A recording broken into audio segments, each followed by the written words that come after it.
Barnyard Language. We are Katie and Arlene, an Iowa sheep farmer and an Ontario dairy farmer with 6 kids, 2 husbands, and a whole lot of chaos between us. So kick off your boots, reheat your coffee, and join us for some Barnyard Language, honest talk about running farms and raising families. In case your kids haven't already learned all the swears from being in the barn, it might be a good idea to put on some headphones or turn down the volume. While many of our guests are professionals, they aren't your professionals. If you need personalized advice, consult your people. Barnyard Language. It's Katie and Arlene here. I think I may have woken Katie up from a nap. I was just telling Arlene that on Monday mornings when everybody leaves, I take my meds and then I go back to sleep for like 20 minutes. And it's amazing because then I wake up and I feel like a human. And generally, recovered from the chaos of getting everyone out the door on a back to school day. But one alarm was not enough to deal with the chaos from this morning. But in my defense, the boy child got a haircut. The 20 minutes turned into a little bit more. The boy child got a haircut, and both kids got showers before they went to school this morning. So I feel very impressive. good about that. But yeah, that is a good start to the day. But I'm here now. So we've got 2 weeks worth to catch up with. So what's been happening in Iowa the last few weeks? There was a birthday party. I'm guessing it's spring there like it is here. So what's the No, news? Arlene, it's snowed every day except so far today. Since the last time I talked to you, I think. Oh, delightful. Not spring at all. No, last week when I sent you that picture that it was snowing and you were like, yeah, snow, whatever, blah, blah, April. We got 4.5 inches of snow that day. They canceled school, and then by the end of the day it was 45 degrees, and so it was all mud. And I think it's snowed basically every day since then, but not enough to actually do anything, just enough to make all the little creatures that came out of their hibernation and all the little farmers that came out of their hibernation really, really angry. Yeah. So, anyone who's been following our social media saw one of the after effects of all that mud. Saturday, my poor sweet husband, sorry Jim, was driving the loader tractor getting round bales to feed the cows, and one of the wheels broke on the front axle of the tractor. If you need exact tractor parts, I'll have to ask him for more clarity on this. Yeah. But it was not simply stuck. It looked at a quick glance it did look just stuck. But yes, the wheel angle is not great. It's not great.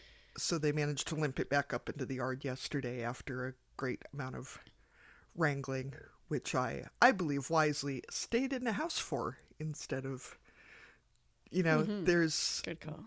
There comes a point in every relationship where you gain enough wisdom to know when your help is helpful and when it is more helpful to shut your mouth and stay the hell out of the way.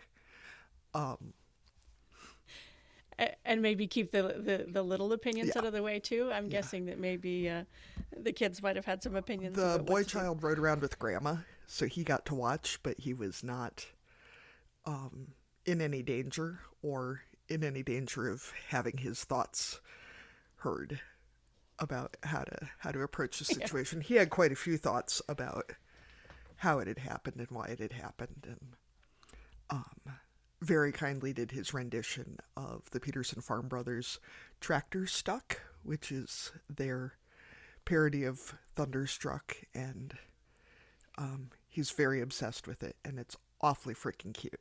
But it would not be cute if one were, say, pulling a broken tractor out of mud. I can see that having your 5-year-old yelling, "Tractor stuck," would not be super helpful. We've had some new calves. We have had no more lambs. The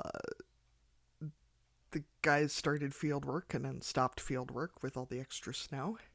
So now we're just waiting. And what's the birthday party report?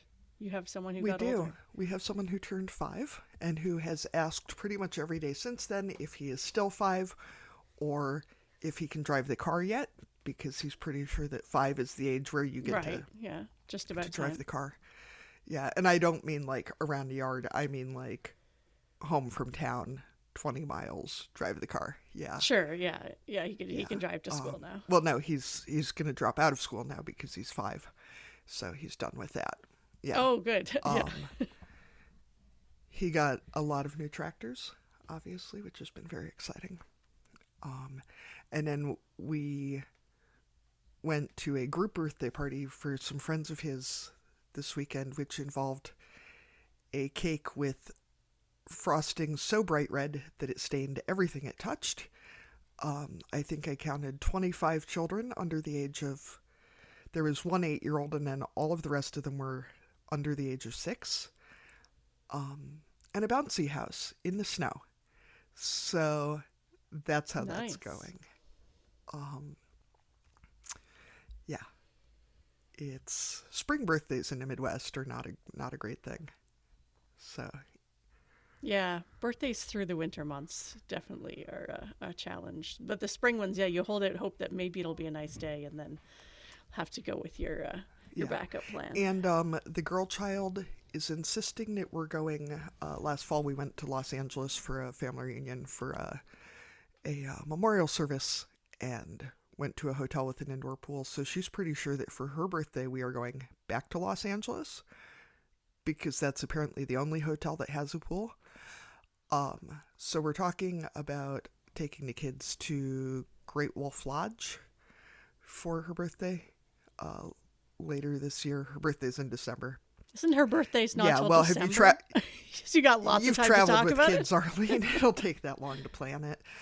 Yes, yeah, that's so true. if anyone Yeah. has any thoughts or tips about Great Wolf Lodge or anything else we might need to know, they have a condo option, which makes it quite a bit cheaper to take some friends along, and the kids can be loud and you don't have to pay for meals, which would be nice. So Yeah, we've been a few times. Not to the same one, I'm Probably guessing, not, that no. you would be going to, but yeah, it they're seemed fun. approachable and sort of like the Midwest version of Disney, you know, like, yeah. But if anyone has any thoughts on that, and other big excitement, I'm teaching the girl child to sew, like with the machine, which she's very excited about.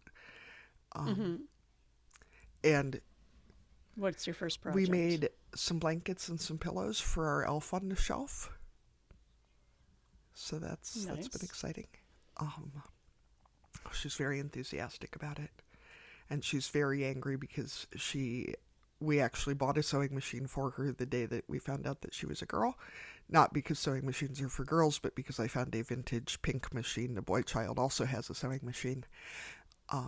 But she's very angry because it needs some work, and I had not done that work in psychic preparation for knowing that this would be the weekend that she would decide that she was ready to learn to sew. Right, yeah. This is when sewing was going to happen. And she is, You have to use yours instead. which is fine, but yeah. And yes, she was already aware of the fact that she might sew her fingers before I even mentioned that danger. So that makes me feel better about teaching her to use a machine. Yeah. Yeah, your safety chat, she already had part of that. She was done. already on the ball about that one, so that's good. What's been happening in your corner of the world, Arlene?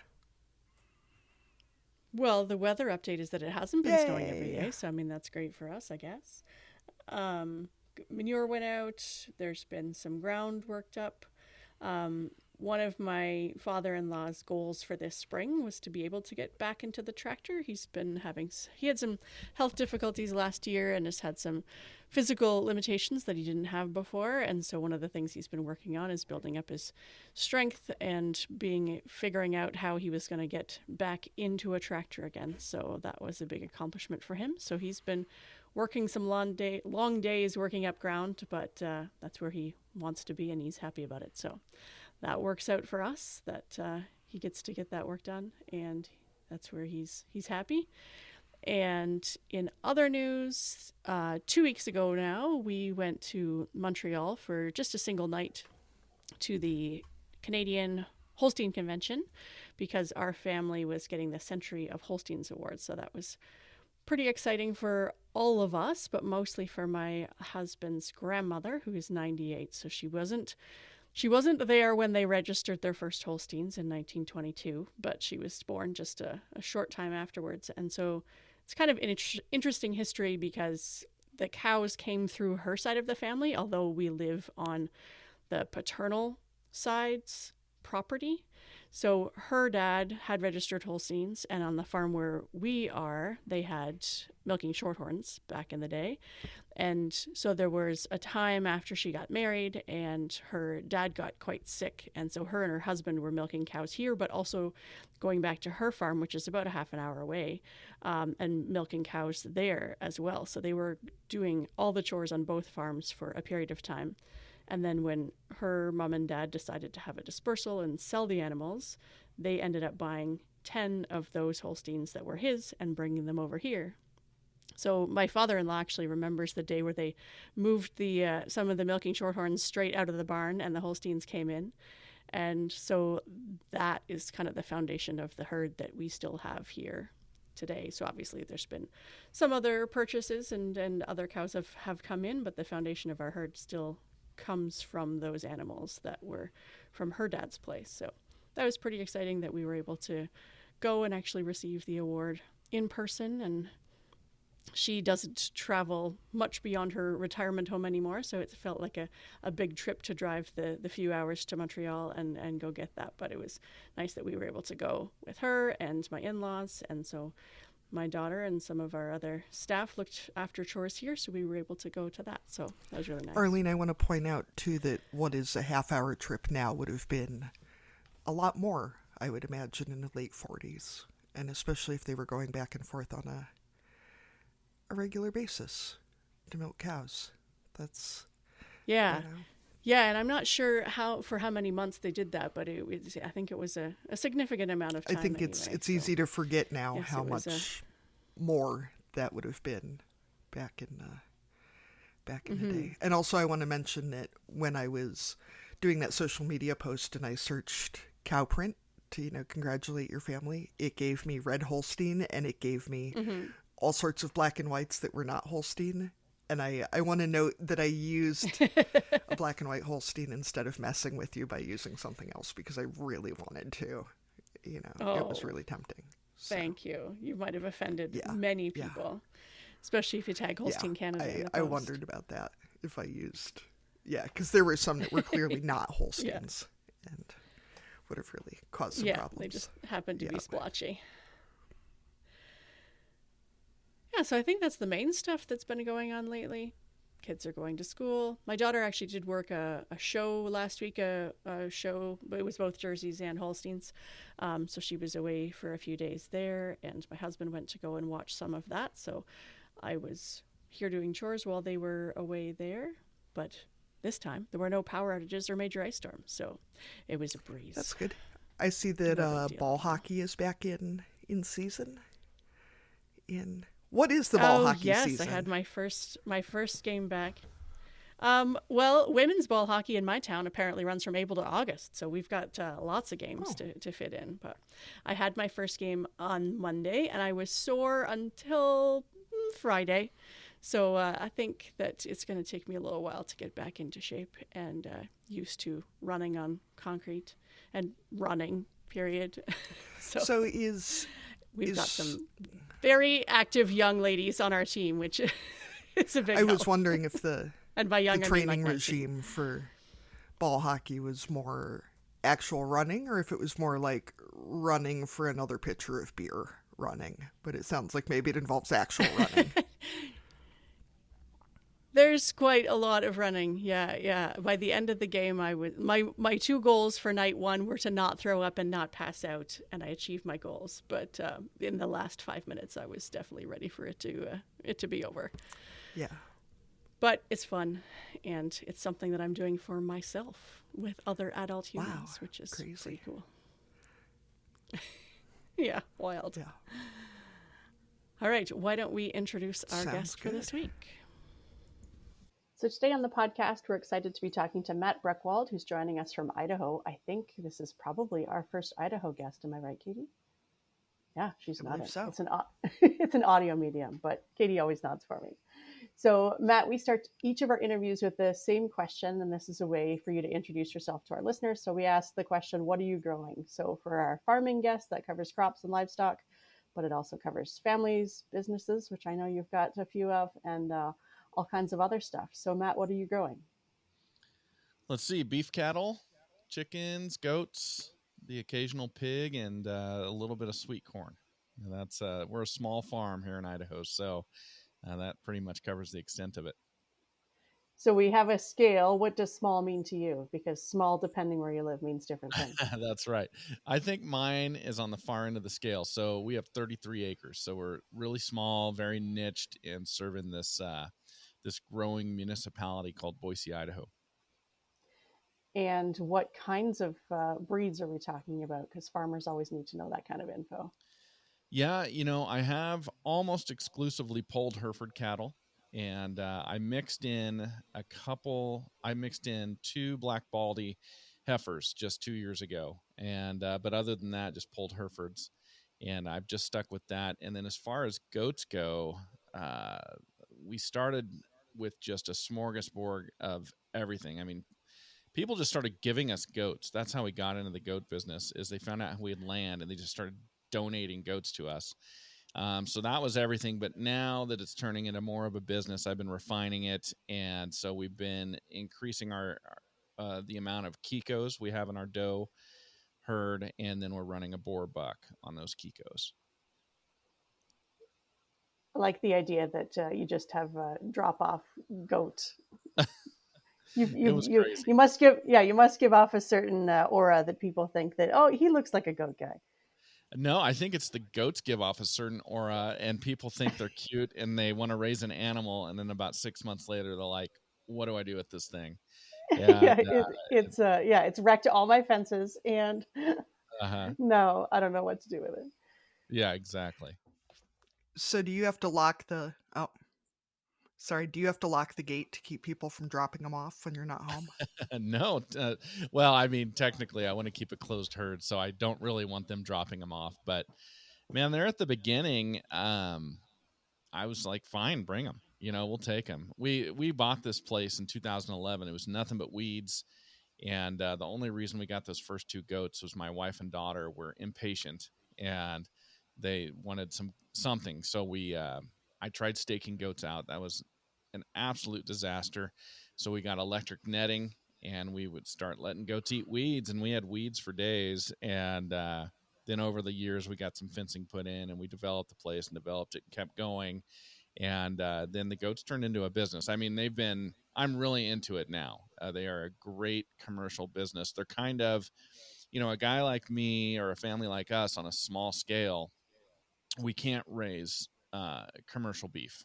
The margins are too low. We can't raise enough to make any real money. So we have to direct market everything and have a marketing plan and develop a niche and do all of that. But with goats, we really can. The goat prices have just been fantastic. And so I don't market them at all. We just take them to the livestock auction and we let people compete for them. And it's been great. So you already mentioned that you have a daughter. As a parenting podcast, we always like to check in near the beginning Yeah. too about ages and stages of where your kids are at. So how old is she? Hattie is 16 and she is really, really kicking butt in the FFA. It's been going really good. And that's been this I don't know how much my audience has been uh, thinking about it over the past 8 years, but I cover a lot of FFA students in the country. And I think they've been waiting to hear if my daughter was going to join the FFA. And I just actually finally featured her on the show this January. I had done about 11 or 1200 interviews with FFA students, and then finally interviewed my daughter. So I waited until she reached a point where I went, "Wow, she's doing good. Let's have her on the show." That's pretty exciting to get to that point. Yeah, yeah. So, Matt, are you from a farm background yourself?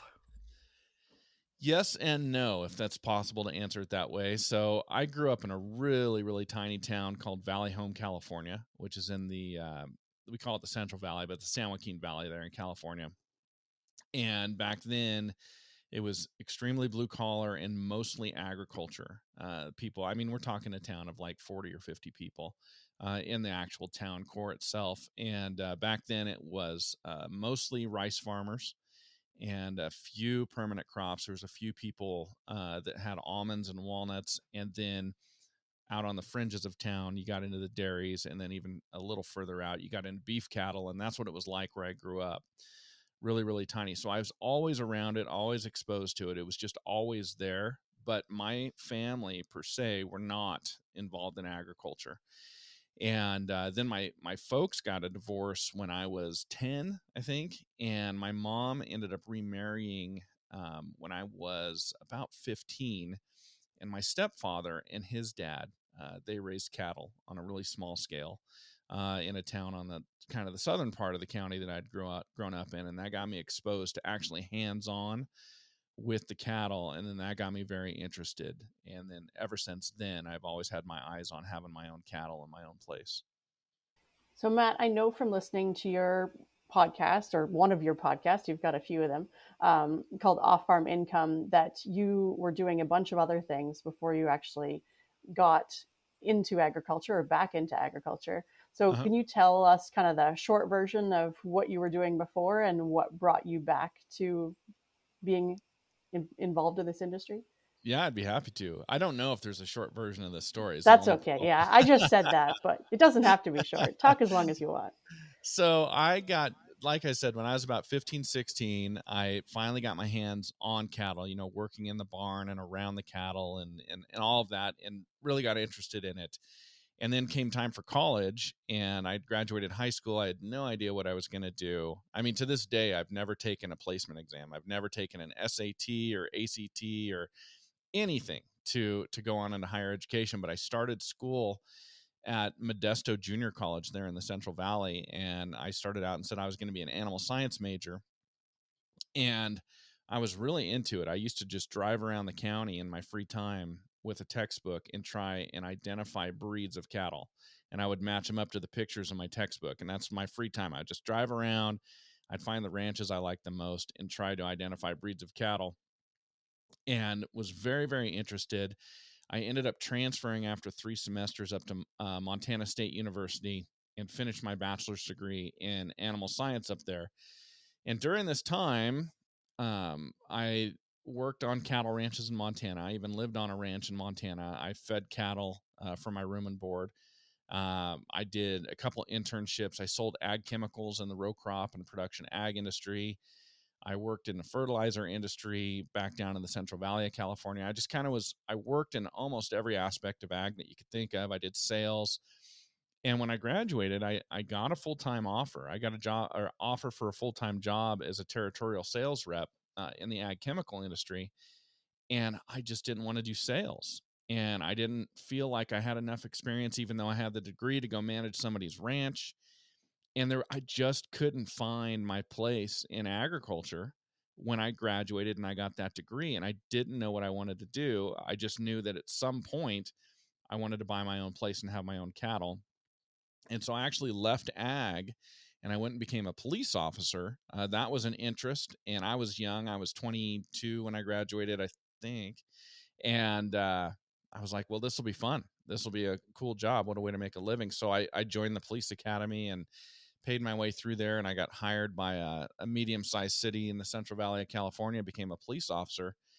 And I mean, there was a few years there where I felt like I was stealing money. Like, I couldn't believe they were paying me to do this. I would pay to do it. It was so fun and so exciting. And I just wanted to try it out and do it.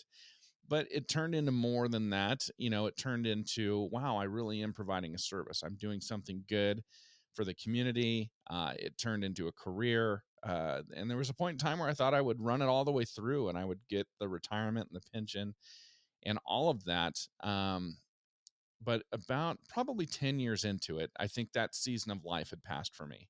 And I was getting antsy and I wanted to do something different. My wife and we had a mutual goal of buying a farm and raising livestock and raising cattle.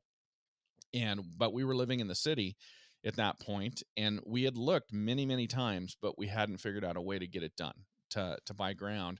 And we kept looking and kept looking, and I was just getting more and more pulled back. Like, it had always been the goal, but I was willing to put that goal off for a while so we could build, some capital and some money to be able to do this capital intensive type of idea. But by about year 15, because I spent 15 years as a police officer, I was like, we have got to get this done. And that ended up coinciding, ironically, with our daughter turning 5 and getting ready to begin school. And we had promised ourselves that she would be raised the way we were raised, which was rural, agricultural, blue collar. And at the same time, it coincided with the bottom of the real estate market here in the Treasure Valley of Idaho. We kind of were behind the rest of the country during that housing crisis. And so our bottom was right at 2011. And so we got even more motivated as Hattie was getting ready to begin school. And we saw the lowest prices that we'd ever seen since we were here, because we're right on the very bottom of that housing bubble here in Idaho.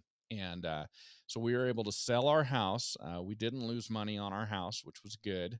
And then we were able to buy the farm that we sit on today, the first part of it, I should say. And we got, I think, a really good deal on it, even though it was completely undeveloped. We had to do all the work to develop it, make it produce, but still, we got the ground, and that was the big part.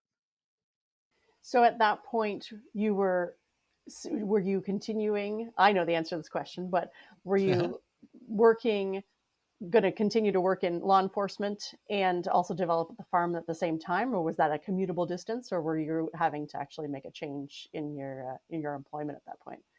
Yeah, I didn't have to make a change, and it was a very commutable distance. As a matter of fact, I was a detective for 5 years, and they gave me a car when I was a detective. But when I left detectives and I went back to patrol because I was going to promote and become a supervisor, I started riding my bike to work. This was when I lived in town, and I loved it. That's the only thing I miss about having a job, is I really enjoyed having a reason to get on my bicycle every day. But when we moved to our farm, ironically, uh, it was a shorter bicycle commute from our farm to the police headquarters than it was from the house we had when we actually lived in the city. So that's how close we are into Boise. Is we're really not that far. I rode my bike from here into work, and that was the plan. My role models, my examples in life are always folks who had full-time 40-hour-a-week jobs, town jobs, and then they farmed on the side. One of the things I witnessed that I said I could overcome was burnout. Trying to get that 40-hour a week job done, working the overtime you need to work to make the extra money, all of that, and then having the farm and feeding and irrigating and fixing fence and all of that be another obligation on top of a job. And so it kind of changed the love of the lifestyle to an obligation, not something you get to do, but something you had to do. But initially, for me, that was the plan. I was going to work full time. I was going to run it out through my government retirement, and then I would finally be able to just farm full time and stay on my farm. That was the plan. But I had already started dreaming of a different lifestyle before we bought the farm. And so I was actively looking.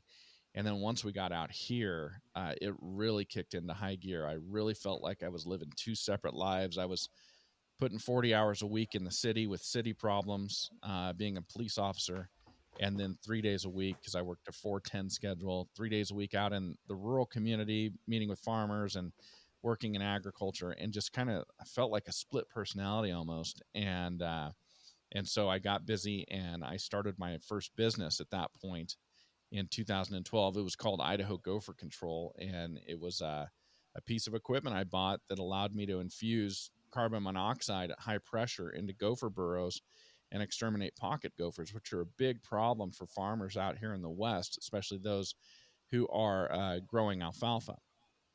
And that business went really, really well. And I developed a city customer base as well, which was surprising. And that went really, really well. So I started that. I made my first dollar in that business ever, May 25th of 2012. And on June 15th of 2013, I officially separated from employment as a police officer and became a full-time entrepreneur. And man, there was just a morning a while after that where I found myself on my own farm, running my own business, completely self-employed, and I couldn't believe it. I couldn't believe this transition that had happened. At one point, I wouldn't even allow myself to dream about it because I didn't think it was possible, and it would make me kind of depressed. But it had happened, and here I was. And I was so inspired, and I had listened to so many podcasts, trying to get the courage to do what I had done, that I decided to start Off Farm Income and interview other entrepreneurs in ag about what they had done and try and hopefully inspire other people to do the same. So, Matt is an American farmer who I work remotely for a tech Uh-huh. company, which has been an absolute godsend for our family. Yeah, Um, and I think the pandemic has been great for remote work because it's a more normal thing now. sure. Um, I know it's a different situation in Canada, but the USDA is saying that 91% of farm families in the US have at least one family member working off farm, Right. and that 89% of farm families rely on off farm income for Hmm. basically all of their family income, especially for health insurance. So I'm wondering what the common characteristics are that you see in folks who are able to make their entrepreneurship or remote work or whatever a successful thing. Oh, sure. And I should clarify, my wife actually does work off the farm. So she's a school teacher in town. And that's probably, I think, the last time I researched it, I think school teacher might be the most common profession of the spouse who works off the farm. I think it is. And so we're right in that mold. But when it comes to the entrepreneurs that I interview that are doing well, um, obviously hustle is going to be a big part of it. I mean, you've got to have a work ethic, but really where I see people making it work are people that recognize that they're buying equipment for their own operation. And when they don't need that equipment, it's just sitting there. And that is a revenue source that's just sitting there, and it's depreciating. And they could fire it up, they could take it out, and they could provide that service to other people. And that's a big thing I see with entrepreneurs who are also farmers, being able to do that. And then the other thing I see are people who are farmers. I mean, we're just a special breed, right? We're self-reliant. We think we can fix anything, we can solve any problem, all this type of stuff. And you can take that mindset into town with you if you're close enough to town, and you can provide service and know-how to people that either don't have the time, don't have the desire, or they just don't have the skill set. And that can be a business as well. And so I see a lot of people in agriculture in the space of entrepreneurship that I tend to cover, which are these smaller owner operated type service businesses. I see a lot of people just taking what they already own or what they already have as a personality characteristic and parlaying that into a revenue source, and recognizing how important it is, that flexibility, to help them be successful as a farmer, because they can be on that farm when they need to be there. What advice do you have for farmers getting past, because it's so ingrained to be self reliant and to just do Uh-huh. it yourself, to get past that and to just hire the folks that are doing, custom manure hauling, or like we Hmm. hire somebody to wrap bales for us because there's no point in us having equipment for that for the number we do. Or Hmm. even to the point that like we hire a house cleaner because it's financially not worth it for me to be cleaning instead of Hmm. working. So how do you see folks getting past that have to do everything myself um, mindset to actually doing what's reasonable? Yeah, it's funny because I find myself falling back into that too, and then realizing, no, I need to delegate. I need to hire this out. I need to focus my energies here. I need to, if I do the same thing and I fall back into that, and then I see more success when I get out of that. Even though you sit there and you write that check and you're like, man, I could have done that myself and I would have never had to have written that check. But what I think it boils down to, getting out of that, is really priorities. And but it's more than that, because you've got to be able to see the alternatives. But I think if you're determined, meaning I'm going to make this work and I'm going to use entrepreneurship or whatever it may be to get me there. This is going to be the vessel that's going to take me from the life I'm leading right now to the life that I'm envisioning, or it's going to keep me in the life I've got right now. And I've got to do something to kind of hedge against input prices, commodity prices, all this type of stuff. I've got to do something that gets me through those rough patches. then I think if you get really serious about it, then you're just by default, you're not even going to think about it. You're going to be researching, how can I be successful in this? So a saying I have on the show on off farm income is always, sometimes you got to leave agriculture to go get what you need and then bring it back to agriculture and apply it here. And so with podcasting, when I started, there was nobody I could call and say, you're an agricultural podcaster, will you be my mentor? I had to leave podcasting. I went to this conference in Tampa, Florida called Podcast Movement, and I found one other agricultural podcaster there. There was one guy in the crowd of 3,000 people with a cowboy hat on. I said, "Oh, there's my guy. There's my crowd right there." It was just he and I. And so sometimes you got to leave and you got to bring that back. And so for me, when I was studying entrepreneurship, and I was finding my mentors, whether they were people who had written books, they were people that were hosting podcasts or radio shows or whatever, I listened to them and I studied them and I took notes. I mean, I took it very seriously. And a recurring theme that kept coming up was, look, you can't do everything. You've got to work on your business, not in your business. That is the cliche that's out there when you learn about entrepreneurship. And I had to leave ag, and I had to learn about how people succeed in business, and then I had to bring that back. And it's constantly a balancing act for me on where do I delegate, what do I do myself. And for me now, and this is years into this, but for me now, I have the luxury of going, I get to delegate the things I don't like to do in favor of the things I do enjoy doing. But back when I was first starting, I had to delegate the things maybe where the learning curve was too steep, or like you, it didn't make any sense for me to be doing this thing. I could hire it done because the hours invested were just as high, but the output in terms of financially were completely different. And let's face it, it's not about material wealth or getting rich or anything like that, but you're going to need some capital if you're going to stay in the game of agriculture. You just have to be careful about that. You've got to have that nest egg, that rainy day fund, whatever you want to call it. You've got to have it there. And so you can't be frivolous with money, especially at the beginning.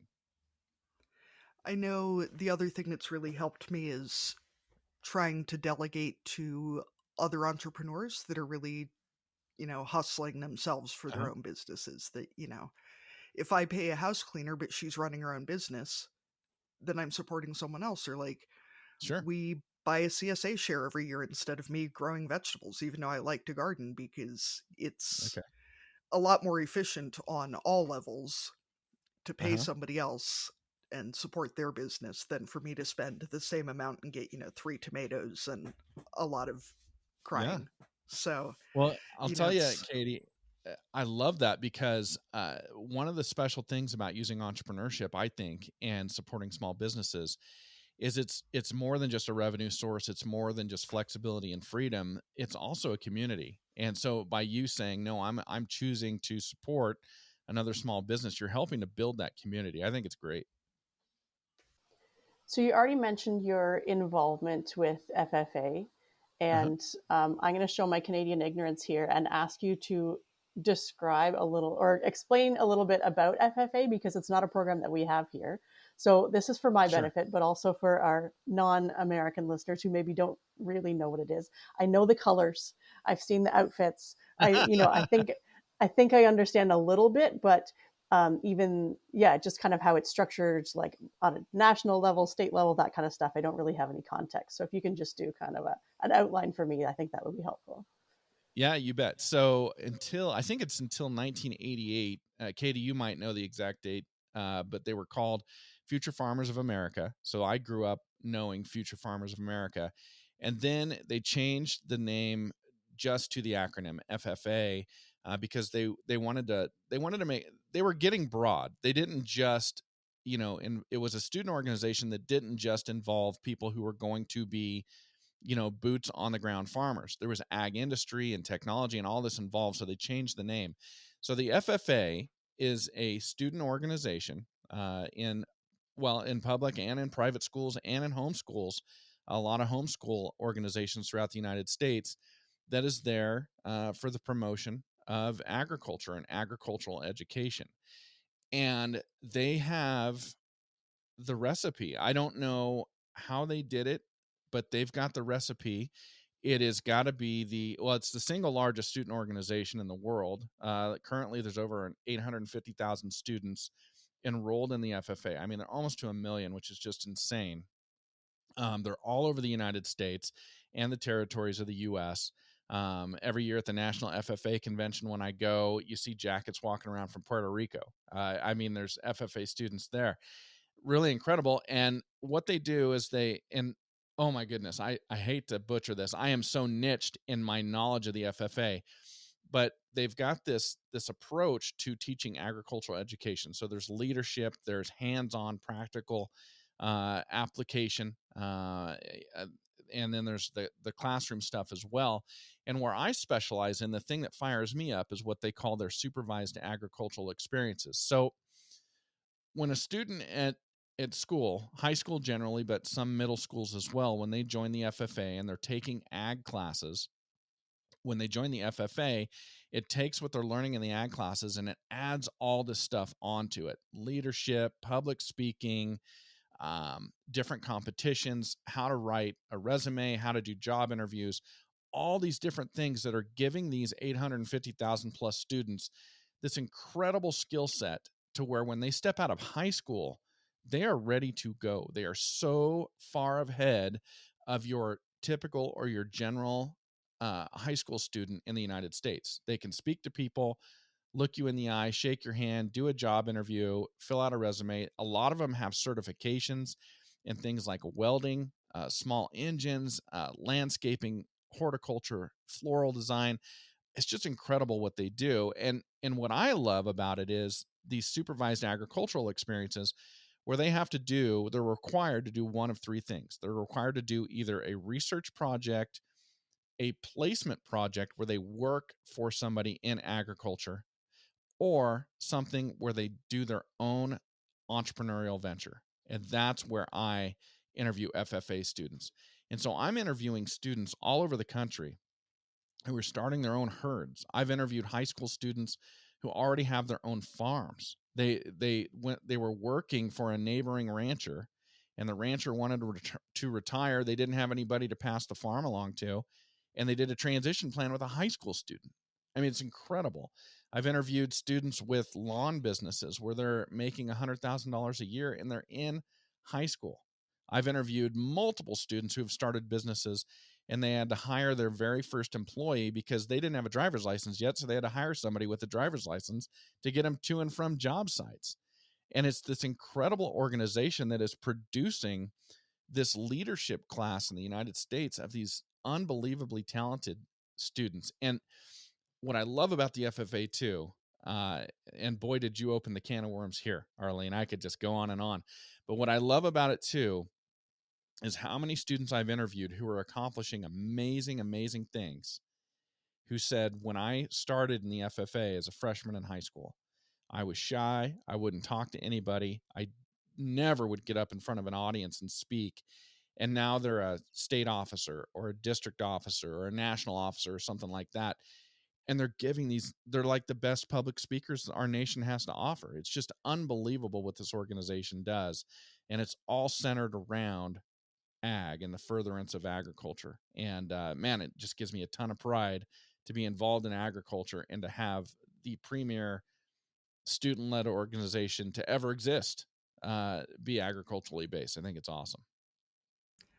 I think as a livestock farmer who does sell stock to FFA students, one of the coolest things I see is that it feels like for so long, generational farmers have kind of lived in their dad's shadow or their grandpa's shadow, that you just kind of stayed out of the way until somebody died. And working with FFA students, they're consistently more prepared and more able to speak to adults than most adults are, certainly. And seeing kids developing those leadership skills before they're working with family, I think is so great to see them getting that experience of being a leader themselves and not just staying in somebody else's shadow until it's time for them to, figure it out as they're doing it, I guess. Yeah, Katie, you are spot on with that. And there's two things there I've noticed that I am just so thrilled for FFA students. One of those things is I've interviewed numerous FFA students who started a enterprise on their farm. It could be, well, I just interviewed one the other day from Georgia who started raising and direct marketing hogs on his family's farm. There's another student I recall interviewing who they were production ag, and he started raising and marketing grass, like free range, or not free range, but the chicken tractor type chickens, the grass fed chickens, broilers. And both of these students, I said, "Oh, is this something your family's always done?" I ask all the typical questions. No, my family's never had a pig on this farm in 5 generations, or my family's never, we've had some laying hens, but they've always been cooped up. We've never done this with the chicken tractors or anything like that. And I asked, well, why did you do this? Why didn't you just do cattle like your family did, or corn and soybeans like your family did, or whatever it may be? And I've had so many students say, I wanted to do my own thing. I wanted to try my own thing. And I love that because they've got the courage and the insight and the confidence coming out of the FFA to go, no, I've got to do this project and I want it to be mine. I want to own this project. I'm still working on the family farm. I'm still part of this operation. I haven't, detached from them and said they're wrong or something like that, but I've got this thing that I own and I'm succeeding with it. I've seen family farms adopt what their students were doing in the FFA because the student, the 15-year-old or the 16-year-old proved it to mom and dad, and mom and dad went, whoa, we can make money from chickens like that, and it can be an actual another revenue source on this farm. And they did it, and I think it's great. And the other thing I love about it is one of the most poignant things that I've encountered when in this last 8+ years of hosting the Off Farm Income podcast is there are so many people out there in the world who want to farm. They're out there on social media, and they all say the same. I shouldn't say they all say the same thing, but in general, you hear a lot of people say, man, if I could just inherit ground like this person over there, then I could be a farmer. Poor me, I didn't inherit any ground. But then I started coming across generational farmers who did inherit ground, and they felt so much stress and so much pressure because if they lost the farm, if they had to sell it, if it got foreclosed on, they were the link in that chain that failed. That chain might be 3 generations long, it might be 8 generations long, and if they're the ones who lost the farm, then they were the ones they're letting down, like this chain of people they've never even met. They just have this attachment legacy to. But see, when you see these FFA students who are getting independent and they're breaking with that pattern, they're going, no, I want to try it this way, or I want to try my own thing. They're coming up with these alternatives and these alternative revenue sources and these different streams of revenue off of the same piece of property that will relieve them of that stress because they know they're not going to be the link in that chain that breaks. And I love that part of it too. As a parent too, it feels good to know that there's a program that's allowing kids to do some research, come up with some ideas, and then as a parent, like you can support those projects. But like you said, there's not that stress of, everything depends on this, right? Like, oh yeah, be creative, try something new. We've got you can have this plot of land, you can try it out with these animals, or we can support your efforts, and to try it out early, right? Versus when you're in your 40s, like I'm guessing we all are, or maybe in your 50s, like if you're trying to diversify when you're older, and you're looking at your debt, or you're looking at like what the bank is saying is coming down the line. There's not a lot of room for experimentation. But in right. youth, that's when you've got that adventurous spirit, hopefully still, and lots of enthusiasm, and like you said, that work ethic and creative spirit to be able to try something new and see if it works. And maybe it doesn't, but at least you gave it a shot. Yeah, Arlene, you are so right about that. A 16-year-old student who lives at home, they have not felt the weight of a mortgage payment or of health insurance or car insurance or whatever else you want to put on an adult's shoulders. They haven't felt the weight of that yet. And so they're fearless. Their question is never why. Their question is always why not? Why couldn't I do that? I've seen students start the craziest businesses and then take them places you couldn't believe because their question was, well, why not? Why wouldn't I try that? So what if it fails? This will be cool. Now, I started my very first business when I was, let's see, I started in 2012. So I, I think I was 38 when I started that. I had a mortgage, I had a wife, I had a daughter, I had a new farm. I had a lot to lose. And so I gave myself one chance. I did it on the side for a long, long time, 7 days a week, tons of hours every day, because I was in this transition period from my full-time job to my new business.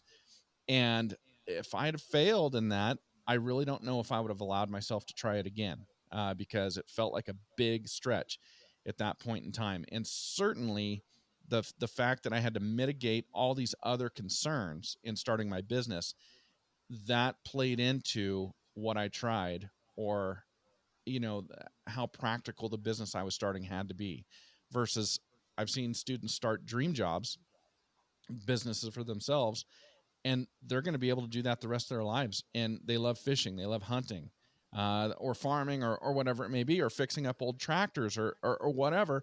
And that's going to be their full-time income for their whole life, as long as they want it, because they got started, they figured out how to do it, and they're going. Whereas the rest of us who start later in life, some of us just can't do the dream thing right off the bat because we got all these other considerations. I know it seems like another one we encounter a lot with other youth programs is that when they're more competitively based, there's such a bias towards the kids who can walk out to the barn and, look through a whole string of expensive cattle and pick the best one and take that one to show, or, mom and dad will drop $3,000 on an animal, and it's, I know I hear from my husband who showed a lot in 4 H that, they were looking at the names over the stalls and not at the cattle in them, when the judging Mm-hmm. happened.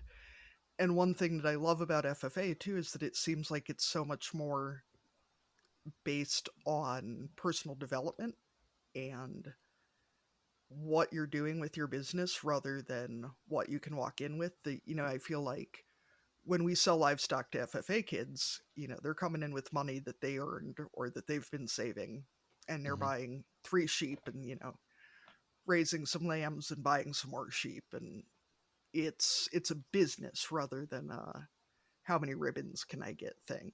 And Sure. I'm all for competition and winning ribbons, but Mm-hmm.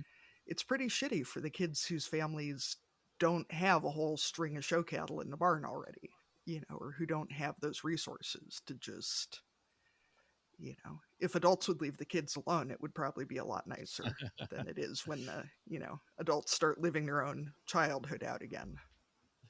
Well, I'll tell you, I mean, that right there is a huge can of worms. And my daughter showed sheep at the county fair for many, many years, and I've sat around a lot of those shows and those auctions, and I've watched what you're talking about. And certainly there, I don't want to give the impression that that's not part of FFA. There's overlap there. There are students in blue jackets that are out showing some premier show animals. I mean, that absolutely goes on. And honestly, I no value judgment there.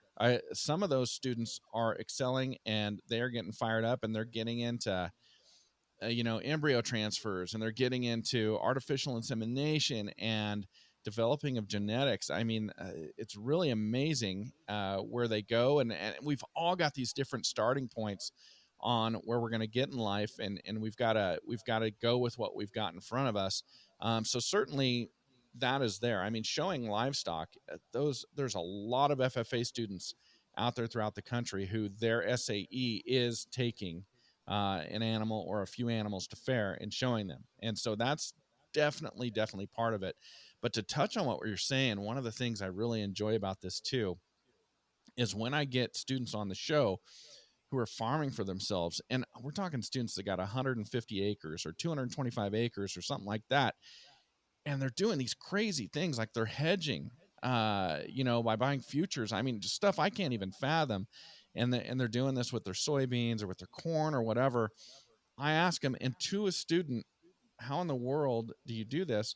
Well, they're all leasing equipment, or they're leasing ground, they're paying rent to grandma and grandpa, or they're trading labor for the use of the combine or whatever. And I ask them all, grandma and grandpa, mom and dad, aunt and uncle, they want you to succeed. So why wouldn't it be easier for you to succeed if you didn't have to pay rent?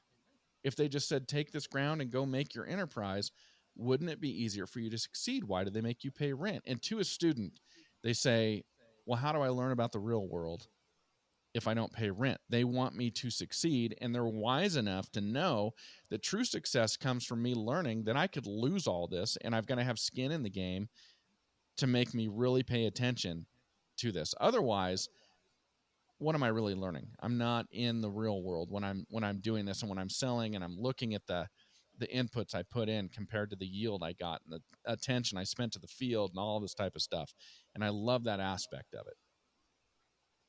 While we're on the topic of FFA, do you want to brag about your daughter's project a little bit? This is a good Sure. opportunity to do it. Yeah, she was just given a $1,000 SAE grant sponsored by General Mills. So shout out to General Mills for sponsoring that. That was awesome. But she came to us about a year ago as a sophomore and said, I've got an idea for an SAE project. And I did not plant this in her head. She came to us on her own, and she said, we have kids, so baby goats born on our place every year, and we've got to pull a certain amount of them and put them on a bottle. And none of us like bottle feeding. We don't. We just don't like it at all. Although we were getting better at it to where it's less frustrating. But she said, "Why don't I, in exchange for me taking care of all of the bottle kids, start my own herd, beginning with the bottle kids that I take care of?" And so we said, that is a great idea. So now Hattie gets up in the middle of the night. She does night checks during kidding season. She's pulling the runts, when there's a set of triples or quads or something like that. She's pulling them off. She's getting them started on bottles, which I just can't do. I can't stand it. And I can't get them started. I'm horrible at it, but she's good at it. And so she's getting them started on the bottle and getting us into the rotation to where now bottle feeding becomes much, much easier. She's pulling kids. She's saving their lives when one is down and it's cold.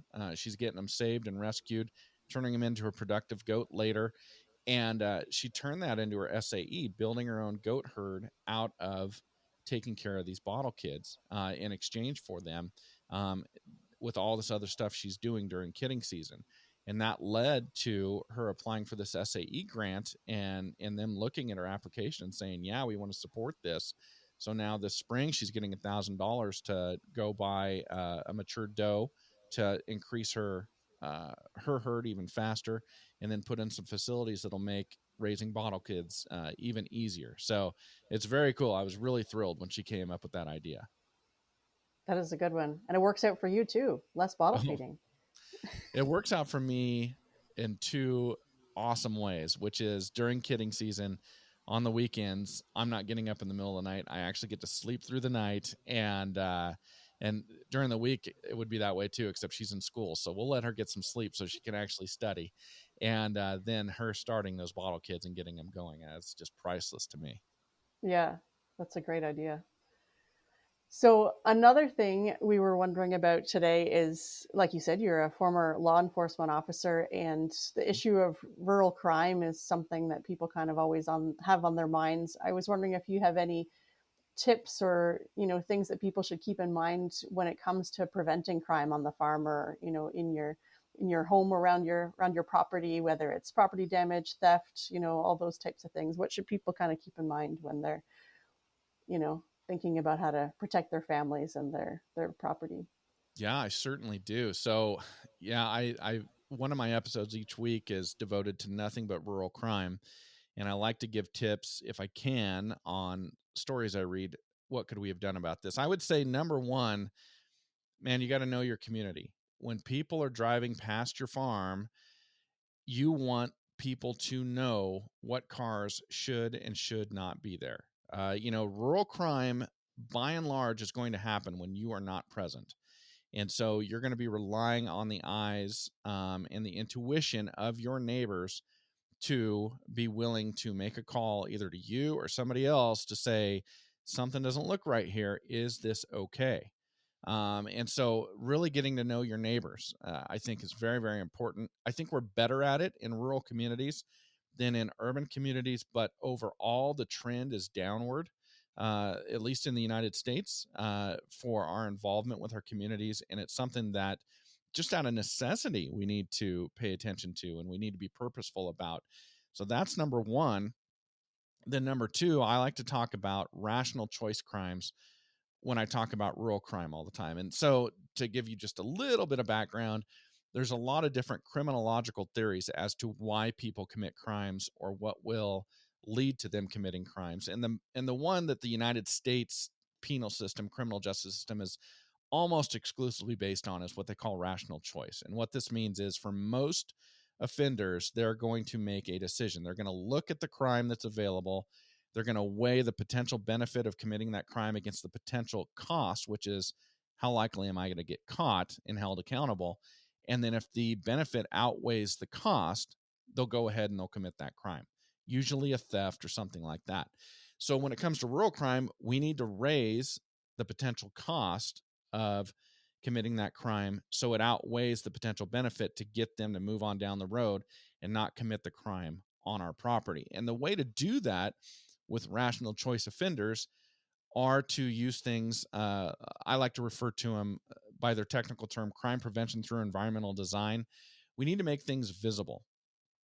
So that neighbor that we've gotten to know really well, who knows what car should be at our place, they cannot help us if they can't see the cars that are currently at our place. If we've got a huge hedgerow out in front or a ton of trees, which I really like, and it gives you privacy and it gives you peace and all of that. But if they're blocking the view of your farmyard and nobody from the road can see what's up there, then they can't help you by going, that car doesn't belong there. And so this is a concept called natural surveillance.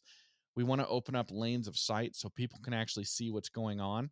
And really, it's great for the person driving by who goes, that car shouldn't be there. But where it's most important is in the mind of the would-be criminal.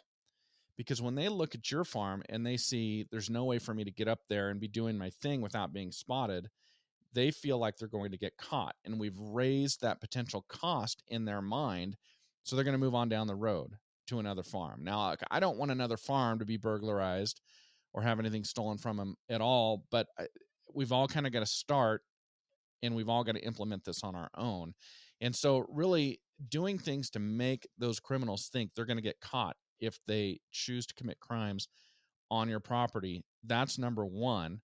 And then you get into things that we call like target hardening, like locking stuff up and keeping things in locked buildings and all of that. I mean, some of the stuff I read out of Europe, out of England or the UK, blows my mind. They want people chaining up four-wheelers at night, and it's just nuts. So we're really fortunate, actually, at least in the U.S. Up in Canada, Arlene, I do read some stories out of Canada, and you guys, you take rural crime more seriously, I think, than we do in the U.S. But I feel like you're doing pretty well up there. So steps like, like maybe not leaving the keys in every vehicle. Is that what you're saying would be yeah, one? well, yeah, exactly. When it comes, that's not even target hardening. That's just Yeah. making Here, take it. don't make it so easy for folks to just Yeah. drive off with their stuff. A lot of people want to use tech. They want to use cameras and lighting. I'm fully in support of lighting because it's not natural, but it creates natural surveillance when it's dark out. Cameras I like, but from a deterrent standpoint, the camera doesn't even need to work. If the criminal thinks the camera's there and working, then the deterrent effect is the same as if it is actually working. But from actually gathering evidence and identifying people, then yeah, working camera is good. The other thing I would say, honestly, if we want to have an actual impact in rural crime, is as consumers, when we're buying stuff used off of Craigslist or Facebook Marketplace or something like that, we need to be wary of stuff that's too cheap. We need to ask a few extra questions and make sure we're not buying stolen stuff and contributing to the problem, even if it's by accident. We need to be wary of that and make sure that we're supporting our neighbors by not buying their stolen stuff really cheap from the people who ripped them off. Yeah, that's a So, really good point. Matt, speaking of cameras, I can say that one of the best things we've done for our farm security wise was to grant some neighbors permission to hunt our property because now they Ah, put cameras out there and he watches aha. those cameras. And I have gotten phone calls in the middle of the night about, do you know who this truck belongs to? And also when the Interesting. cows are out, I get phone calls about that, which is real handy. But it is having extra sets of eyes looking out for your property really does help, and especially somebody Yeah. who's committed to keeping other hunters from trespassing. Um, I'm going to guess it's the same in Idaho as it is here, but what can we do to deter folks who are looking for stuff to steal for drug money? Because I mean, Uh, you're dealing with a whole different level of rational thought um, when you're dealing with people who are feeding addictions, and that's, yeah, you as much as we want to ignore it, it's not going away. So no. So, you in a lot of these cases, you get outside the scope of rational thought because they are feeding those addictions. But you've got to understand when there's an addiction to feed, methamphetamine, something like that, the potential benefit of completing this theft outweighs the potential cost to this offender by 1,000,000 to 1 because they need to get money so they can get the meth or the heroin or whatever it may be. So for them, that cost benefit, I don't know if there's much we can do honestly at that point to adjust that cost benefit ratio to put it in our favor. But they're still rational enough that if they see another place where it's going to be easier, then they will choose that. But the cost benefit ratio has changed because now the cost is it's not for them. It's not just getting caught. It's getting caught and not being able to get what they need so they feel good, right? And so the potential still lies there. But you read stories like I do, or you work in the industry like I did, and you see people that are addicted do stuff that the best Hollywood film writers couldn't even think up. Just crazy, crazy stuff to feed those addictions. So, really, when it comes to addictions, I think you're looking at target hardening. You need to make it to where they can't do it because prevention is much, much more difficult. Now, I think you've got to weigh that against the area you live in. So, if you're in Kern County, California, if you're in Tulare County, California, or Stanislaus County, California, where I'm from originally, you need to do some stuff for prevention because there's way too much of that addiction going on down there. And if it is not nailed down, and nails are not enough either, but the old saying, if it's not nailed down, it's gone. I mean, there's people down there stealing guardrails off the side of highways. It's just crazy, crazy, crazy. Where I'm at, obviously, we're not immune from issues with substance abuse here in Idaho, but it's not to the level where you just know eventually it's going to be stolen if you don't do something about it. And so then you're doing the cost benefit analysis as the farmer. Is it worth my time? Is it worth my money to secure this thing based on the level of crime we're experiencing in our community? So I think each individual needs to look at their community and determine how real is this threat for me? And the more real that threat is, the more serious you got to get about target hardening, really locking stuff down, whether it's locked in a building, chained up, you've got a fuel shut off switch, or something like that. Something like that. So, Matt, can you tell us about? I mean, I assume we're not the only rural area that comes up with some bizarre crimes. We had a guy in our area had a barn stolen. Um, like they ripped the barn boards off, and he came out, and his barn was gone. I'm wondering what you can tell us about some ridiculous crimes you've seen, because it's real depressing to talk about drug crimes and Oh, it that is. kind of. Oh my Let's goodness. talk about stolen buildings instead. Well, hold on a second. I got to know more about this barn theft. So was the skeleton of the barn still there, but just all the I barn think they wood on the took the sides? timbers as well and left the foundation. My impression is that it was not a real big barn. We've had people have crops stolen out of the field. That Over somebody what shows up period with the of time? combine and Like just overnight? the barn was I'm still, apparently like overnight. Yeah, wow, yeah, they were very like efficient. just. They must I have mean, really wanted that's some reclaimed wood for something. clearly would that not in it for drugs. I can't really see, yeah, that's like selling barn boards for architectural meth. crime there. Yeah. Wow, that is amazing. I believe it, by the way. I Yeah, mean that I could see it. And I don't know, they might have been in it for drugs. I mean, who's going who to be able to knows? stay up all night and work at that pace? My goodness. I don't mean to make light of it, but honestly, But I mean, that's they some they real may. entrepreneurial drive right there. I know you wish Might they'd have been apply that FFA to. kids. Tell you what, FFA kids would never do something like that. I'm going to put a lot of money on opposing that. If we were to wager, I'd put a lot of money saying it was not FFA kids. My favorite is when you see people get in pursuits with the police with a tractor. When the police are Yeah, chasing the them, very they've slow, stolen. yeah, with the They've slow moving vehicle sign on yes, it, right? yeah, they've stolen a tractor and they're running from the police. But I did report on a story out of Ohio. This is probably 4 months ago, and there was video of it. I may not have believed it if there wasn't video. It was a DUI. It was an Amish gentleman in the buggy being pulled by the horse. The sheriff's deputy is on video following him down the road. The guy's asleep in the buggy. The horse is going home, and there's a can of Bud Light on the baseboard of the buggy or there as he's going home. So finally, uh, the deputy was able to get in front of the horse and get the horse to come to a stop. And they had to go and like rouse this guy to wake him up, and he got a DUI on his buggy. I So like that's that's You pretty know, like I cool. didn't. the original self-driving vehicle right there, though. You know, Yes. Tesla's Yeah. Yeah, behind I the didn't times know on if this. DUIs were only on motorized vehicles, but obviously that answers the question. Now, if you were on a horse and not a buggy, could you get arrested for DUI if you're just on a horse, I'm not or is it sure. because it had wheels? That might be RUI, riding under the influence. I do Yeah, not know. I do not. yeah. You can These get are the technical questions that y- we need yeah. answers to. Yeah, I don't know the answer to that. But it wouldn't be part of the vehicle code, I don't think. Yeah, that's right. This is the crime podcast the world needs right here, Matt.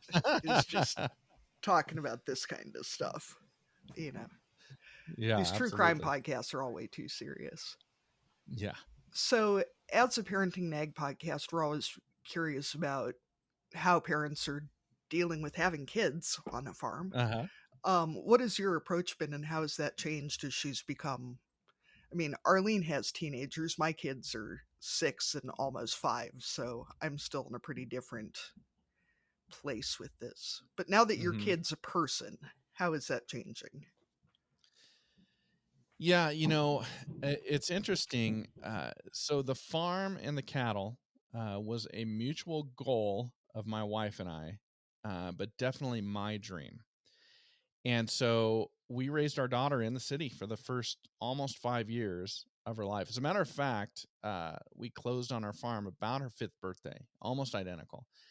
And so we got out here, and this was a whole new way of life for a 5-year-old. And at age 5, she's seen some life, not a lot, but she's seen some, and she's used to a routine and a way of doing things. And all of a sudden now we're saying, no, get dirty, and poop is not gross, and be out in the elements and do this, and these big scary animals, you got to learn to work with them, and all this type of stuff. And so for us, we had to kind of balance the fact that she wasn't on the farm from day one.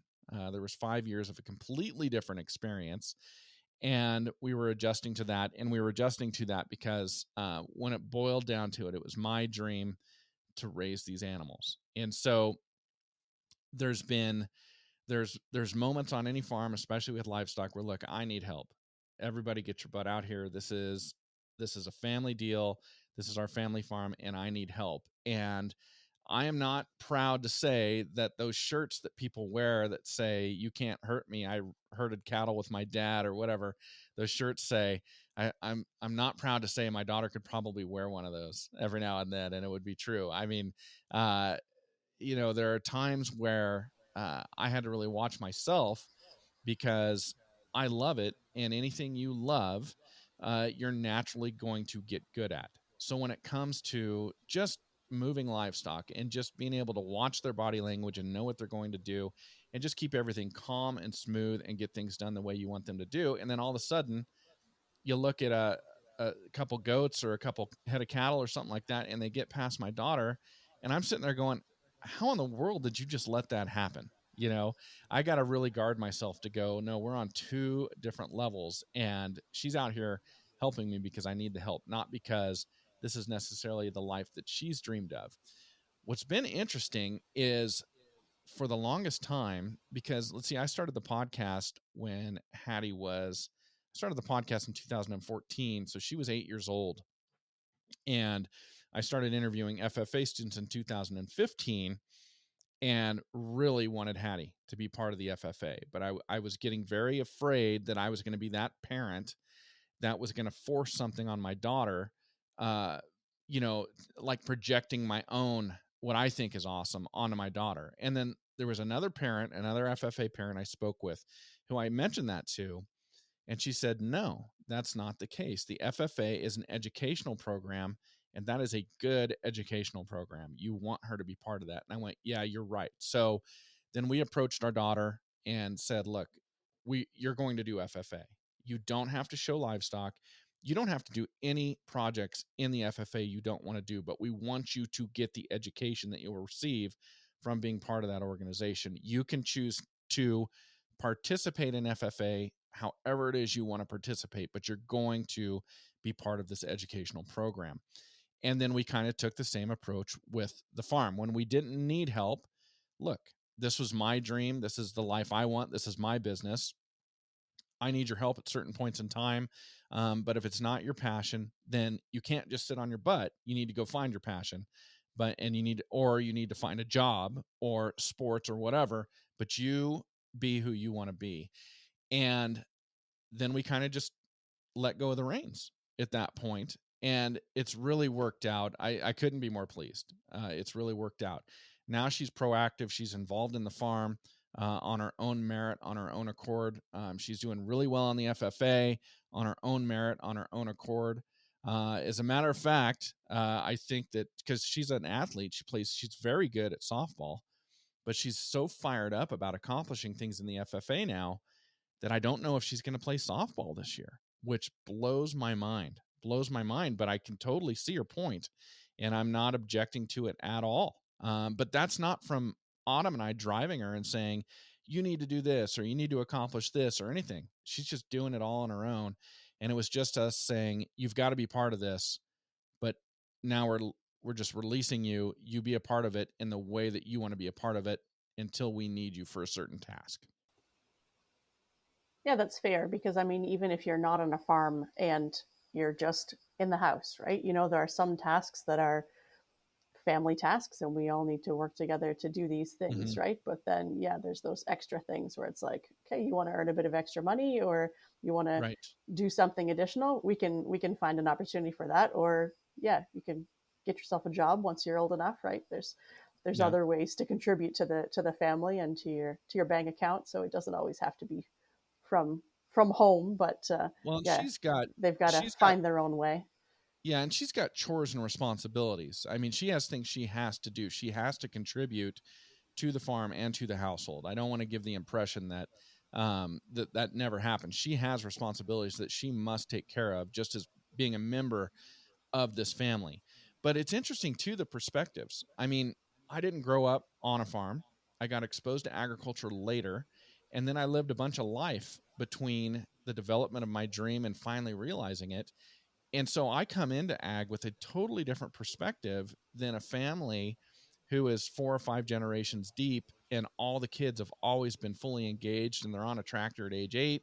And that's just not my experience. So it's difficult for me to put that on my daughter, and not because it's right, wrong, or indifferent, just because that's not the experience that I grew up with or that I've come through. And I experience this all the time too, is coming into ag and into farming, after living in that other world over there, those 99% of people who don't, then you got to come up with some sort of hybrid between the two. It's difficult to, because I look at farmers who never take a vacation. I look at farmers who are always there and they've never gotten more than 3 counties away, and they're totally devoted and they're always there. And I go, man, I don't know why I'm not that person, but I'm not. I still go on a vacation.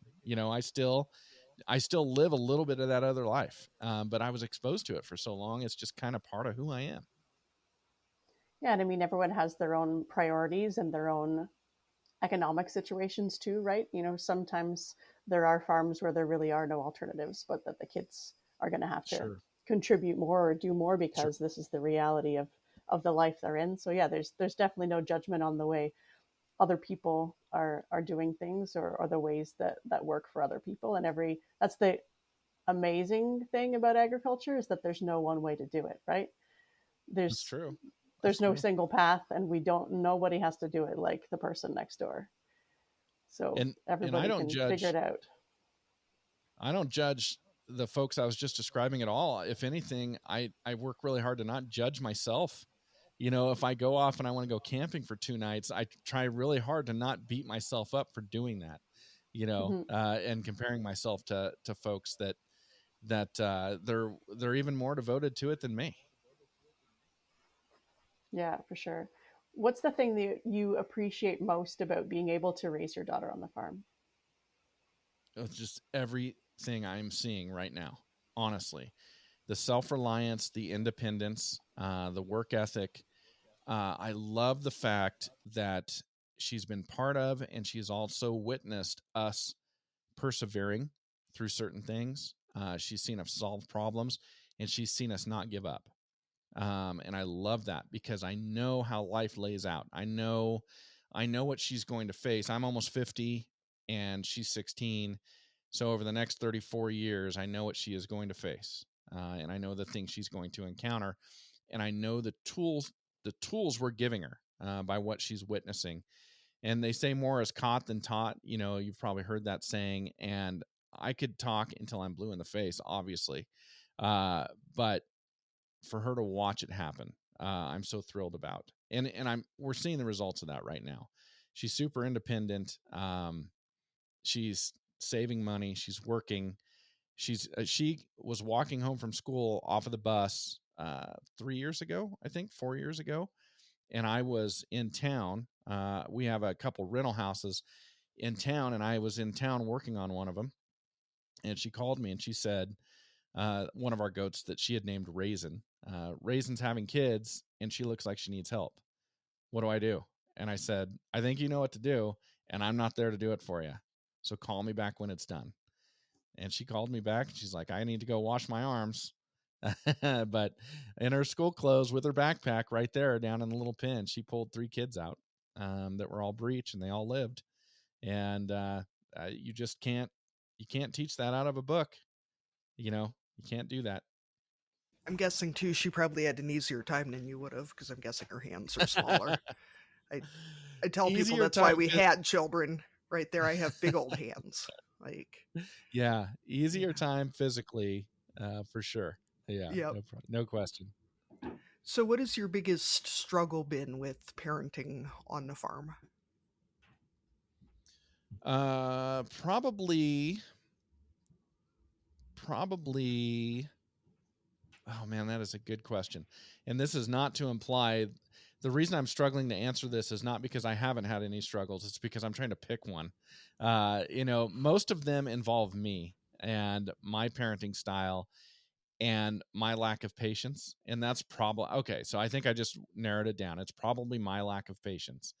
I'm not a super patient person. I'm very black and white. I'm very much a problem solver. I'm very much a systems person where I develop a system. And once I get a system going, then I'm very, very efficient. And once I get other people involved, it screws that all up, right? Because there's a learning curve. It messes the system up. I'm not patient with them trying to get it figured out. And so I have really had to work on myself. And we say the joke now on our farm when we go work cattle, when we go work goats, is that we're going to go do some Zen farm work, which means dad is going to be Zen. Now, I don't really know what that word means, but I think basically it means I'm going to remain calm. And so that's the big deal for me is for instead of me going, how could you let that cow get past you or whatever, or why didn't you get the head gate shut or whatever, for me to first take that deep breath and go, okay, next time we want to try and anticipate the cow running into the squeeze chute, whatever that may be. So really the biggest challenge has been working on myself. The kids want to please you and they want to do a good job. They certainly don't want to get scolded and they don't want to do stuff that's miserable. So they want to enjoy the task. And working with livestock and farming is unbelievably enjoyable because you can look back on the work you just did and see your accomplishment. And that's outside of just enjoying the animals and the livestock in general. And so my biggest challenge is to work on myself and not ruin that moment for my daughter, I think. That's a good one. That's pretty It's a good honest. reminder for all of us too, right? Yeah, we like honesty. Yeah, but I Yeah, mean, as I'm yeah, sitting there talking about so myself, I'm like, that is pretty honest. yeah, so much of parenting is about what's going on in our heads too, right? It's Yeah. while it's our response to how someone else is acting or what someone else has done, and yeah, our response to that is such a big piece of how we want to raise these people. So Yeah. I know that asking for parenting advice is always tricky, but we asked you advice on lots of other things. So if you were going to share one parenting tip with another farm parent out there, other than being patient and zen, do you have another parenting tip for farm parents out there? Oh, that is tricky. I feel like I should be the last person giving out tips. I should be asking for them from all these farm parents. Um, well, I will tell you, uh, there's a serious temptation to make it easier for your kids, and I don't mean to make. I'm not suggesting you purposely make things difficult for them, but like these students that I interview that tell me that they have to pay rent or they have to trade labor for feed or for pasture or whatever, make your kids do that. Make them do that. They've got to have skin in the game so they take it seriously and they learn those lessons when those risks are minimized, those financial risks are minimized. So if they really truly want to do this, you're giving them the best chance to be successful because they already know the realities of the world going into it. And you just don't know how your kids are going to process information as they learn it, whether that's in high school or if they go on to college or trade school or whatever. You don't know how they're going to process the information that's going to be given to them. But in my opinion, they're going to process it a lot better and give themselves a lot better chance for success if they're processing that information through the lens of somebody who realizes that no, uh, I could lose all this. You don't just get money because you bought a cow. You got to buy a cow, you got to feed it, and you've got to balance the inputs and all of this against what you're going to get out of it at the end. Yeah, that's a good point. We can't set them up for success without being honest about all the things that go into it, right? And it's easy to Right. tell them what things cost, but when they actually have to pay those Oh, costs or make those decisions, or like uh-huh. actually do the math at the end, that's a whole different thing than just being told something. Because I don't know about you, but I sometimes feel like there's not they're not listening. I think they are, but not Well, always in the moment, right? I knew this moment was coming and I was so thrilled when it happened. Hattie got her driver's license this summer and she's got a car. And all of a sudden, her willingness to go to town and, get a treat or do something like that shot through the floor. She didn't want to do it anymore because she didn't want to buy the gas.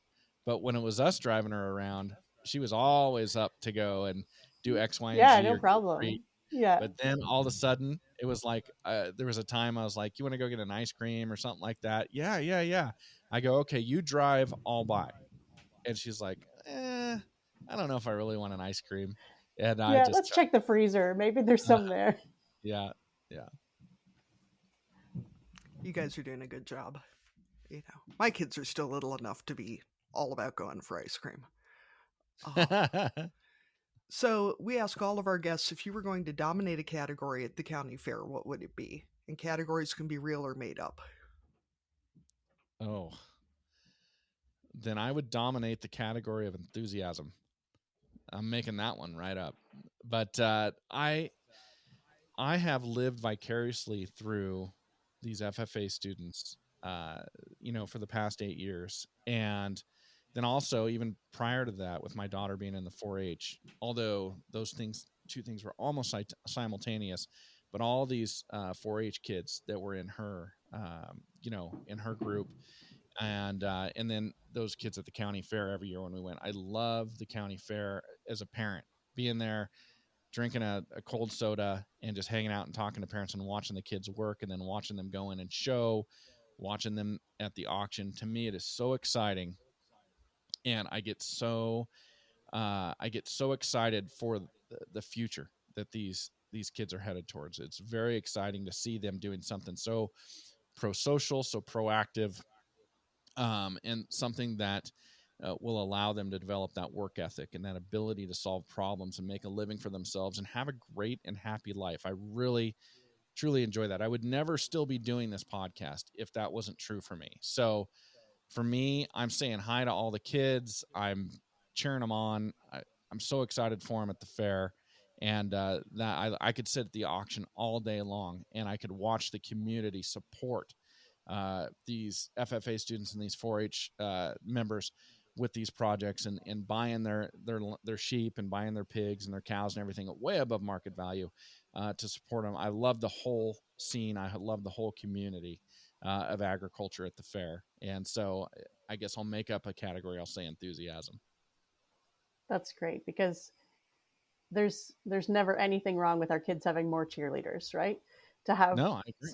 to have some people in your community, whether that be locally or like at the conventions, to have other adults out there who are excited about what you're doing, like that means a whole lot to our kids. And I think that's awesome. I'm picturing you with the like t-shirt with their pictures on them, or up in the I'm not stands with a that cowbell or enthusiastic. something. Not that enthusiastic. Well, I mean, if you're going to win the prize, you might have to ramp it up a little. But what you just said really brings up a good point too. They've got these huge cheerleaders at the fair, but they're not just cheerleading for the sake of cheerleading. They're not just cheerleading to artificially elevate self-esteem. They're cheerleading for something these students and these 4-H members really did, something they really did, which is learning how to work with that animal, putting in the time, the feed, all of that. And that's on different levels for every exhibitor, but they did something. And there's the the pot of gold at the end of the rainbow right there, which I think is great. Yeah, it's good to recognize their work for sure. So I'm going to move us into our cussing and discussing segment. We've registered for an online platform, so if listeners want to leave their cussing and discussing entries, you can go to speakpipe.com/barnyardlanguage and leave us a voice memo, or you can always send us an email at barnyardlanguage@gmail.com and we can read it out for you. I would like to cuss and discuss hearing yourself on a recording. I have recorded, listened to, and promptly deleted about 3,000 cussing and discussins on a really great topic of breaking cycles of generational trauma. But I can't send them to you because I am hearing my voice and I am a monster. I'm not sure how I have friends. Why are people listening to me talk? This is awful. 0 out of 10. Do not recommend. No, no, no. Katie, what are we cussing and discussing this week from your home in Iowa? I'm hoping this sounds more positivity and less, toxic positivity, I guess. But and I know I normally cuss stuff, so this might be a departure. Watching my kids turn into people, and they've really accelerated it being people the last couple months, is possibly the coolest damn thing that I've ever seen. And watching them learn and grow and develop ideas about how the world works and just what good friends they're becoming. Although the girl child told me the other day that they are not friends because they're brother and sister, but they do apparently intend to get married to each other. So I don't know. Um, Yeah, they're still figuring out how the world yeah, works. they're still working on that. But just I'm so excited to see who they're going to turn into. And that was really the part of parenting I was not prepared for, was Hmm. being so excited and impatient to see where they're going, because it's going to be somewhere awesome. And I'm just really excited for that. That's a great perspective to have. Yeah. And it can be a hard one to hold on to because there's still a lot of days that I'm just, oh, what the F is the matter with you guys? But, the rest of the time they're pretty damn cool. So, Yeah, that's good. Matt, what do you have to cuss and discuss? Oh, well, I don't know why. I feel like I'm a glass half full type of person, but when it comes to something like this, I always tend towards the glass half empty. Uh, the urban sprawl where I'm at, where both of you are at, is that an issue? We've got some new houses that I can see from my front porch that are Mm, being built right now. So, okay. yeah, It's yes, it's happening. not as much where I live now, but my hometown. Yep. It's Okay. it's bad. Yeah, and I apologize. Is it Kate or Katie? Katie. Oh, it is. Good. I've been Yeah. calling you Katie. I had it Yeah. right. I'm so As long as you sorry. don't call me anything Um, rude, I really don't care. So, so uh, it's so interesting because Katie, you were bringing up the remote work earlier, which is huge for those of us that want to stay on our farms and be there when we need to be. But I've talked about this since the beginning of the Off Farm Income podcast, which is the reason I am such an advocate for entrepreneurship is it can solve this catch 22, which is if you have a job that pays enough money for you to afford land, you got to live too close to the city. Land's not affordable. It doesn't pencil out to farm on. If you get out far enough where land pencils out to farm on, there's no jobs, or there's not that many, or they don't pay that well. And so the land is priced appropriate to what you could make off of it. But now, how are you going to support it with your off farm income? So I've always said entrepreneurship is the answer to that riddle, because when you get out far enough, you're only competing with other farmers for that land, which means that land's value is going to be based on its production capability, not on somebody who just wants some elbow room or something like that. But it's ironic. Remote work all of a sudden can change that dynamic, and it can change who you're competing with for that land. Now, for me, remote work factors into it a little bit, but we just happen to be in an area that's exploding in population. This area has been discovered and it's exploding in population. And while ultimately, on a financial basis, at some point, if we choose to cash in, our land will be worth more than we paid for it. It's not why we bought it. We bought it for a lifestyle, and we bought it for a future that we envisioned that involved livestock and farming and peace and quiet, and that is quickly diminishing. And also it affects our bottom line. A lot of ground that it's interesting. It's all dichotomies. A lot of ground around us that previously was in production ag production has now been sold and they're subdivisions. So there's no production. So a lot of the hay, as a guy who needs to feed hay, a lot of the hay, fields I was buying hay out of, now I have houses on top of them. So there's no hay production there. But at the same time, further out, a lot of ground that was, 1,000-acre farms have now been divvied up into a bunch of small farms. And what was production row crop agriculture with no feeding needs now has a bunch of small farms on it, and people have got goats and cows and horses. They need hay. So ironically, as we lose hay production, the demand for hay is going up, and so our price continues to climb if you can find the hay.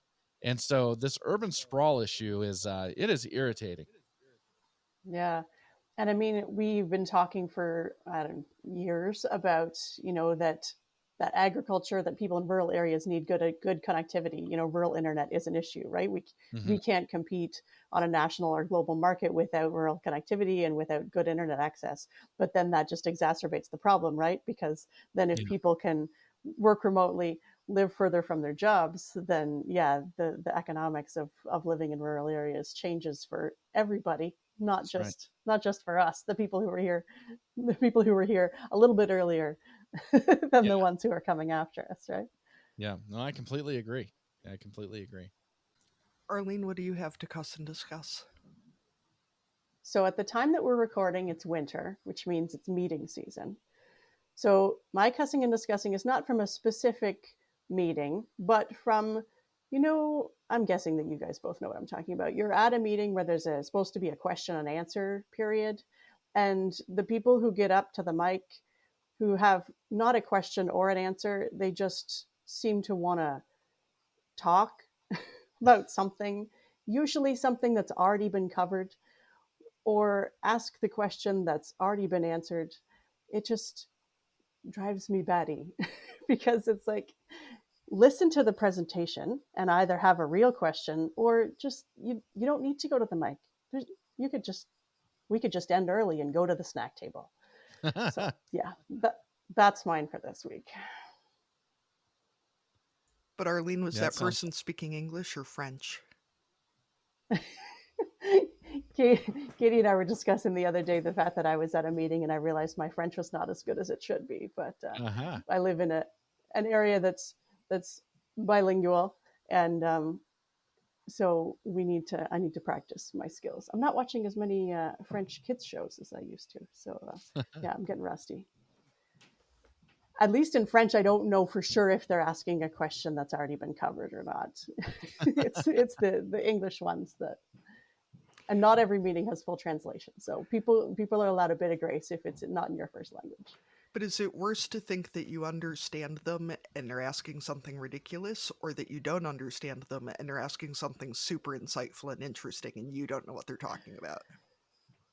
Well, that's a whole different cussing and discussing. It really I is. guess, Okay, next week. Considered before. Next time we'll find Yeah. out.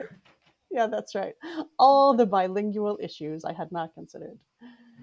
So we both want to thank you, Matt, for joining us today. If people want to find out more about you and your work and the podcast, where can they find out more information online? You bet. Hey, this has been a lot of fun. Thank you both for inviting me on. I really do appreciate it. The website is offincome.com, and it's the Off Farm Income Podcast, and it's on Spotify and Apple Podcasts and Google Play and everywhere you find podcasts. It's out there. Yeah. If you're listening to us, you know how to find podcasts. That's right. And we'll definitely include it in the show notes too. Thanks so much, Matt. Thanks, Thank Matt. you. Thank you. Thank you for joining us on Barnyard Language. If you enjoy the show, we encourage you to support us by becoming a patron. Go to www.patreon.com/barnyardlanguage to make a small monthly donation to help cover the costs of making the show. Please rate and review the podcast and follow the show so you never miss an episode. You can find us on Facebook, Instagram, and TikTok as Barnyard Language, and on Twitter we are Barnyard Pod. If you want to connect with other farming families, you can join our private Barnyard Language Facebook group. We are always in search of guests for the podcast. If you or someone you know would like to chat with us, please get in touch. We are a proud member of the Positively Farming Media Podcast Network.